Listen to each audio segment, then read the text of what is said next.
ያያችሁ ነው ቤተሰብ ይኸው ተፈታብኝ አርጋ ላይ ጅጅጋ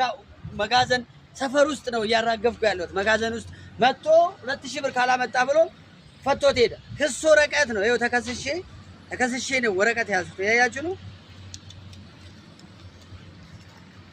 በዚህ ክስ ላይ ያያችሁ ነው በዚህ ክስ ላይ ነው ደግሞ ታርጋዬን ፈቶት ሄደ ምን ሰርተን እንብላሽ ምን ሰርተን እንብላ ጥፋት የለብኝም ሰፈር ውስጥ ነው ያራገፍኩ ነው ያለሁት አረ ጅጅጋ አቤት ለማን እንበል ፈታ የት እንደሚሄድም ስልክም አልሰጠኝ ወረቀትም አልሰጠኝ ይሄ አዲስ አበባ ላይ ተከሰስኩ ስለዚህ ወደሚመለከተው እስኪ አካል አድርሱልን የሹፌሮችን መከራ አሁን የት ነው ማገኘው መንገድ ትራንስፖርት እዚህ አካባቢ አታቆም ቦታው ይመጣል በቃ ይመጣል ለምን አሰጠውም አንተ 2000 ምን አጥፍቼ ለምን እሰጠዋለሁ በቃ ሁሉ ጊዜ እዚህ ሲራገፍ እኮ ወስደህ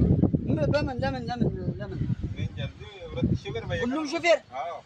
ለምን አጥፍቶ ይወስዳል በቃ ግድ ነው ተዋብናል በቃ እያስለመዱ ነው እንደዚህ ጉድ የሚያደርጉን ታውቃለህ ጥፋት ሳይኖርብህ ለምን 2000 ብር ይሰጣል በቃ ሁሉ ጊዜ ለምዷል ለማለማስ ለመድ ነው ወይ